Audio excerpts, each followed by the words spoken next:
여러분 안녕하세요. 오늘 여러분들과 함께 문장 분석력에 대해서 살펴보도록 하겠습니다. 문장 분석력이라는 게 뭐냐면 하나의 A라는 문장이 있게 되면 이 문장을 의미론적으로 일단 살펴보는 거죠. 해석을 해서 이해를 하는 거죠. 이해. 그러니까 이제 리딩이든 리스닝이든 컴프리hension이 따라온다는 거죠. 근데 컴프리hension이 얼마나 됐냐에 따라서 본문 이해력 문제를 출제하게 되면 맞기도 하고 틀리기도 해요. 그래서 컴프리hension이 좀 정확하게 돼야 된다는 거.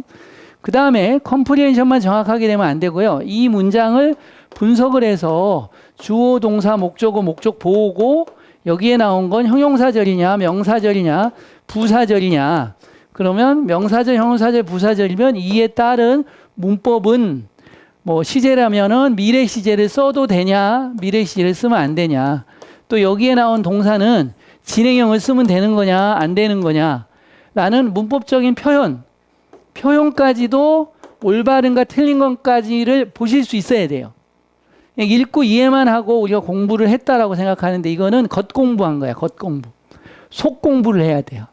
표면적인 구조가 아니고 심층적인 문장을 이해하고 분석하는 공부를 꾸준히 해야 되는 거거든요. 자, 그럼 그게 어떻게 되는 건지 영어 읽고 이해하고 내용이 뭔지 알면 넘어가는 그런 영어를 대부분 하죠. 감으로 하고 그냥 줄거리 알고 이해하고 이런 소설책 읽는 식으로 공부를 하죠. 이런 공부하시면요. 고급 영어 시험이라든지 SAT라든지 GRE라든지 탭스라든지 아니면 특목고나 강남권 내신이라든지 이런 고난도 문제들을 다루게 되면 실수가 반드시 나와요. 실수가 아니고 사실은 실력이죠. 평소에 꼼꼼하게 공부를 안 했기 때문에 시험을 봐보게 되면 자신의 문제점이 드러나는 거예요. 확실하게. 쉬운 시험을 볼 때, 수능 같은 쉬운 시험을 볼 때는 문제가 드러나지 않지만 고난도 문제를 풀게 되면 자기 자신의 약점과 문제점이 어딘지 정확하게 드러나는 거예요. 그래서 이런 문제점을 여러분과 함께 진단해보고 또 어떻게 공부하는 것이 올바른지에 대해서 한번 살펴보도록 하겠습니다. 자세히 일단 보시면요. 어렵습니다. 이거는 일단은 어떤 거냐면 GRE 교재입니다. GRE 교재에서 문제들을 이렇게 가져왔습니다. 그래서 이렇게 GRE 교재를 많이 씁니다. 저희는 공부할 때. 왜냐하면 이렇게 단어만 들어가는 게 아니고 문제고 논지, 논문이고 얘는 유사성이고 얘는 실패하다에다가 이제 강조를 쓴 것처럼 보이지만 얘는 쇠약해지다고 번영하다고. 논리적으로 실패하다는 건 이제 마이너스 단어고요. 쇠약해지다가 마이너스 단어인데 쇠약해지지 않다니까 플러스 단어고 번영하다가 플러스 단어인데 번영하지 않다니까 마이너스가 되잖아요. 단어가 들어가면서 이렇게 논리적인 맥을 잡아주고 논리 맥을 잡는 훈련이 많이 돼야 그 논리에 의해서 결국은 언어 논리잖아요. 그 언어 논리를 잘 해야 영어도 잘하는 거기 때문에 이런 언어 논리를 강하게 훈련시켜주는 책이 SAT나 GRE인데 그중에 GRE 미국 대학원 시험이잖아요. 석박사 과정 공부하는 상위권들의 학습 능력을 진단하는 시험인데 이게 굉장히 좋습니다. 영어 학습 능력 또 언어 논리를 만드는데 그래서 많이 쓰고 있습니다. 그러면 이제 요거 문제를 이렇게 하나 볼 거고요. 또 이렇게 논리적으로 단어를 고르는 문제 쓸 거고요. 그 다음에 여기도 마찬가지로 쓸 거고 그래서 이런 문제들을 가지고 공부를 하면 짧은 시간 내에 효과가 엄청 빠르게 나와요. 3배에서 5배 정도 단기간에 효과가 빨리 나오기 때문에 사용합니다. 자, 이 문장들을 가지고 문장 분석력이 무엇인지에 대해서 분석해 보도록 하겠습니다. 자, 역사의 연구에서 역사학자 아놀드 토인비 알죠? 아놀드 토인비의 문제점은 논문, 논지, 유사성 이런 얘기입니다. 은입니다. 이하입니다. 문명들, 어떤 문명들 도전을 받아들이고 그리고 그것들을 만난다라고 해석하면 이미 틀린 거예요. 도전을 받아들이고 그것을 satisfy죠. satisfy, 충족시키다죠. 그 도전을 충족시키는 문명은 얘가 주어져 대절에서 어떻게 성공적으로 충족시키는 그 문명은 여기서 동사가 2개 나왔습니다. 근데 여기서 또 틀립니다. 성공하고 번성한다 이렇게 해석하는데 이거 틀린 겁니다. 성공하다가 아닙니다. 이미 성공적으로 충족시킨다고 그랬으니까 그런 문명들은 계승이 된다. 계승이 되고 번창한다. 물론 성공한다고 해석해도 됩니다. 그렇지만 계승이 되고 사라지지 않고 번창한다가 더 좋습니다. 문맥상. 반면에 이렇게 나왔기 때문에 마이너스 단어죠. 논리가 앞과 뒤가 꺾인다라는 거예요. 반면에 것들 이렇게 나왔는데 이 것들은 문명을 받아주는 것들입니다. 문명들이 되겠고 문명들은 이제 이게 실패하다니까 실패한다 이렇게 나왔으니까 실패한다 답인 것 같죠. 이렇게 고르게 틀리게 되겠죠. 이게 쇠약해지다, 쇠망하다 이런 얘기죠. 쇠약하고 망하게 되다. 쇠망하다라는 얘기인데 쇠망하지 않는다라고 그랬고요. 얘는 번영하다고 번영하지 않는다인데 여기서 해석에서 많이 말려요. 어떤 해석에서 말리냐면 여러분이 이걸 갖다가 강조에 두어보고 여기는 do not prosper 이렇게 저도 해석을 일부러 해드렸어요. 그리고 이렇게 해석을 일반적으로 해요. 대부분이 열리면은 9.9명이 이렇게 해석을 해요. 9.9명이. 대부분 다 틀려요. 이 문장은 해석을 시키면. 이걸 출제자는 출제한 거예요. 이게 바로 문장 분석력인데요. 여기서 끊어져야 돼요. 끊어져야 돼요. 자, 도주가 나왔고 대시 관계대명사니까 동사가 올 거 아닙니까?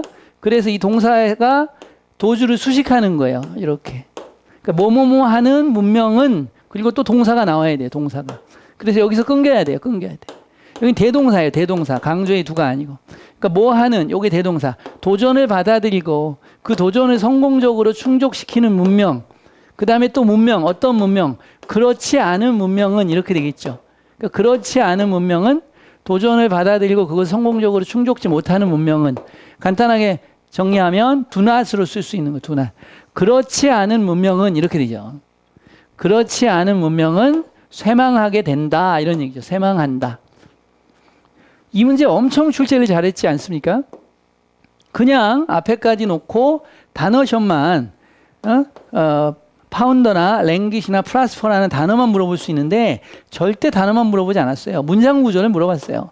그렇지 아니한 문명은 쇠망한다라고 물어봤기 때문에 이 do not의 대동사 표현으로 써서 동사가 축약된 거죠. do not 다음에 뭐가 생략된 거예요? receive challenges and meet them successfully가 생략된 거잖아요. 그 생략 구문까지 쓴 거예요. 대동사로 말이 되고 생략 구문을 보는 게 더 좋죠. 문법적으로.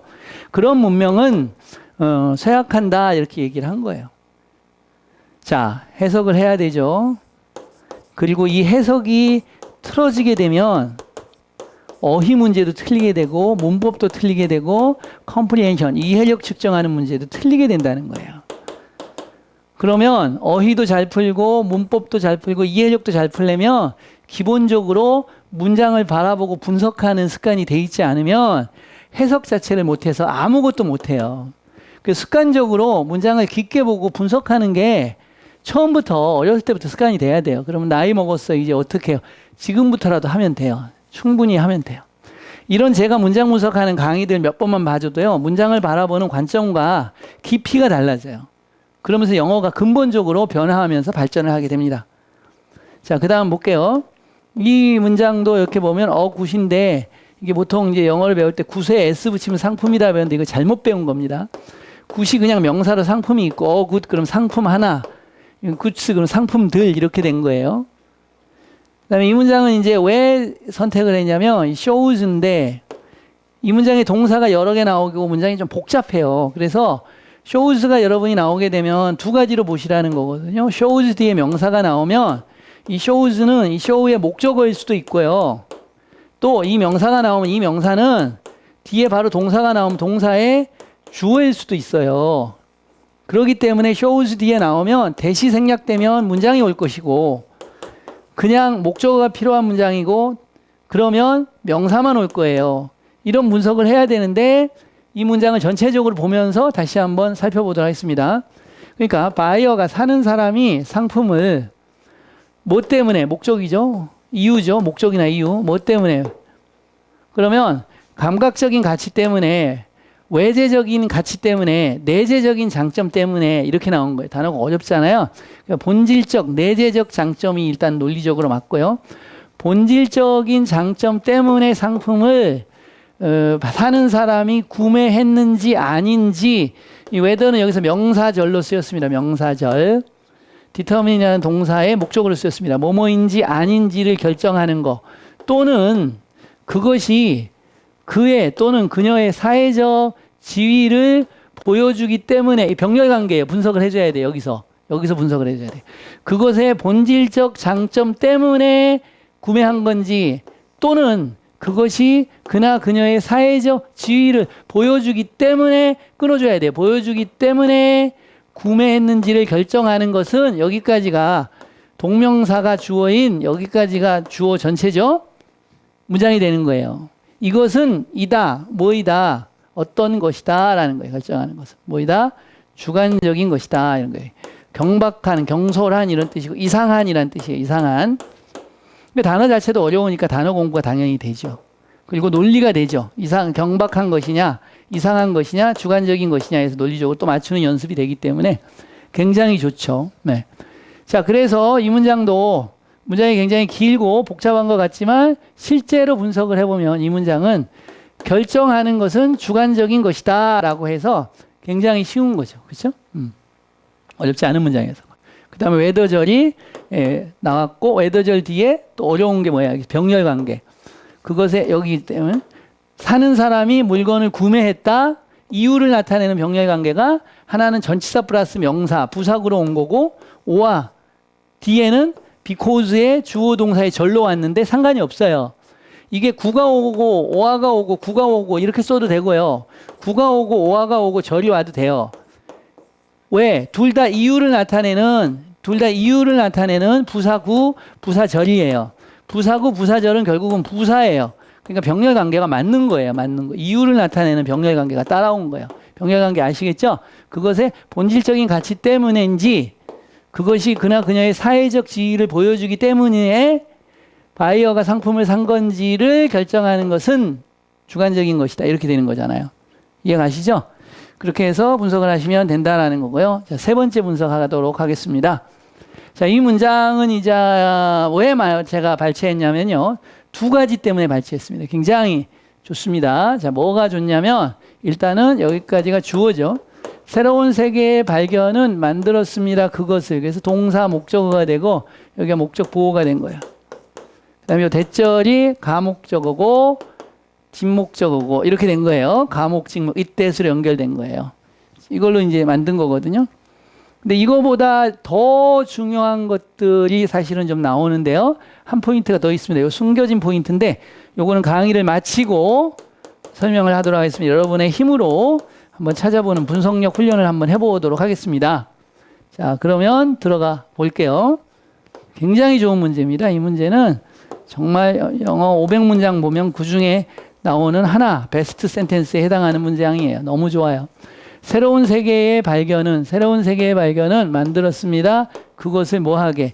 논쟁의 여지가 있는 필수적인 논쟁의 여지가 없는 학문적인 논쟁의 여지가 있는 그래서 논리적으로 논쟁의 여지가 있냐 논쟁의 여지가 없냐 필수적이냐를 해석상으로 판단을 하는 언어 논리, 영어 언어 논리 문제라는 거죠. 이런 문제는 많이 출제가 되죠. 이렇게 어렵진 않지만 보통 이게 핵심이에요. 핵심. 언어 논리 문제, 영어. 그러면 더 정확한 지도가 고안하다죠. 더 정확한 지도가 고안된다. 뭐 하기 위해서? 신뢰할 만한 항해를 피저블은 파서블이죠. 가능한이라는 뜻이죠. 파서블. 신뢰할 만한 항해를 가능하도록 만들기 위해서 더 정확한 지도가 고안되는 것을 그렇죠. 필수적으로 만들었다 이렇게 되죠. 동의어 2개 고르는 겁니다. 정답 하나 고르고 동의어까지 찾는 필수적으로 만들었다 이렇게 되는 겁니다. 이해 가세요? 자, 그러면 이제 해석 다 했고요. 여러분이 자, 또 하나의 숨겨진 포인트는 무엇일까? 우리는 여기서 무엇을 봐야 될까? 힌트는 빨간색입니다. 이 문장은 지금 우리가 해석을 했어요. 해석을 완벽하게 했는데 이 문법적으로 잘못된 문장입니다. 문법적으로 잘못된 문장인데 해석상에는 문제가 없었죠. 그래서 해석만 해가지고는 문법적으로 올바른지 안 올바른지를 다 판별할 수는 없어요. 그래서 분석을 자꾸 해야 된다는 거예요. 분석하고 판단하고 문법을 적용하고 이런 훈련들을 꾸준히 해주셔야지만 해석을 해서 문법적으로 틀린 걸 찾아내고 또 문장을 읽고 이해한 후에 다시 분석해서 문법을 적용해서 문법적으로 잘못된 것을 찾아내고 이 두 가지 방법을 해야 돼요. 해석으로 찾아내는 방법, 문법의 원리를 적용해서 푸는 방법. 이 두 가지가 다 잘 돼야 영어를 잘하는 거예요. 근데 이런 영어를 배워야 되는데 이런 영어를 배워본 적이 없잖아요. 이런 훈련을 받아본 적이 여러분들이 없잖아요.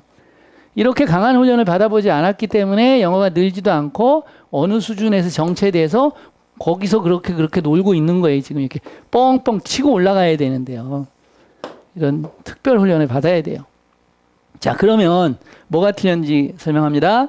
이 필수적인이라는 건 이성적 판단을 나타내는 형용사예요. 오늘 이거는 대원외고도 수업을 했던, 대원외고 2학년 학생도 수업을 했던 문장이거든요. 못 찾더라고요. 틀린 거 찾아보라 그랬는데 전혀 못 찾습니다. 잘하는 학생인데, 영어도 잘하고 내신도 괜찮은 학생인데 못 하더라고요. 이런 걸 자꾸 훈련해주면 훨씬 더 깊어집니다. 진중해지죠. 생각을 한 번씩 더 하고. 그래서 이성적 판단을 형용사가 오게 되면 대절이 오면 주어 슈드 원형을 써야 돼요. 주어 슈드 원형을 써야 됩니다. 슈드 원형. 그리고 이때 슈드는 생략하고 동사 원형만 쓸 수 있습니다. 그래서 여기서 답이 B가 돼야 됩니다. 슈드 B가 되거나 그냥 B가 돼야 됩니다. 왜냐하면 이게 imperative essential이 필수적인이라는 뜻이잖아요. 이 문장을 풀어보면 만들었다 그것을 필수적으로, 그것이 대절이니까, 그러니까 it is essential하고 같은 거예요. it is essential that 이하는 필수적이다라는 문장과 같은 거예요. 그러니까 더 정확한 지도가 고안되어져야 한다는 것은 필수적이다 이렇게 되죠. 해석이. 더 정확한 지도가 고안되어야만 한다는 것은 필수적이다 이렇게 된 거야. 그래서 should be가 답이 나온 거야. 해석도 그렇게 말아줘야 돼요. 문법적으로 맞도록. 그래서 답을 이렇게 해서 풀어내는 거죠. 여러분이 이 문장은 알죠? 요구, 주장, 제안, 명령, 요청 등이 오면은 대절에 주어 should 원형이 온다 이거 알죠? 그 다음에 이성적 판단을 나타내는 형용사도 그러고 감정적 판단을 나타내는 형용사도, 감정을 나타내는 형용사도 그 세 가지의 번지수가 요거 하나, 그 다음에 이성적 판단 나타내는 거 하나, 그 다음에 감정을 나타내는 형용사 하나, 이렇게 세 가지를 완벽하게 다 문법 이론을 아셔야 돼. 이것만 알고 있으면 안 된다는 거죠. 그러면 이런 문제는 죽어도 못 풀어요. 이렇게 되는 거죠. 그 다음에 단어가 나오면 이것도 상품, 주관적인, 장점, 고안하다, 항해, 필수적인. 요건 명사로는 명령이란 뜻도 됩니다. 명령. 가정법 할 때도 이렇게 쓰는 임페러티브 쓰는 표현이고요. 지위, 본질적인, 정확한, 신뢰할 만한, 가능한, 필수적인. 그리고 이렇게 문법이 나오면 이성적 판단을 나타내는 형용사구나 라는 것까지 체킹하셔야 됩니다. 그 다음에 문명, 번창하다, 논문, 불법적인, 거래, 교환, 제기하다, 그 다음에 성공하다, 반면에 쇠약해지다, 명백하게, 단점, 결정하다 이런 식으로 여러분들이 단어까지 정확하게 공부를 해줘야지만 온전한 영어가 되는 거예요. 수고하셨습니다.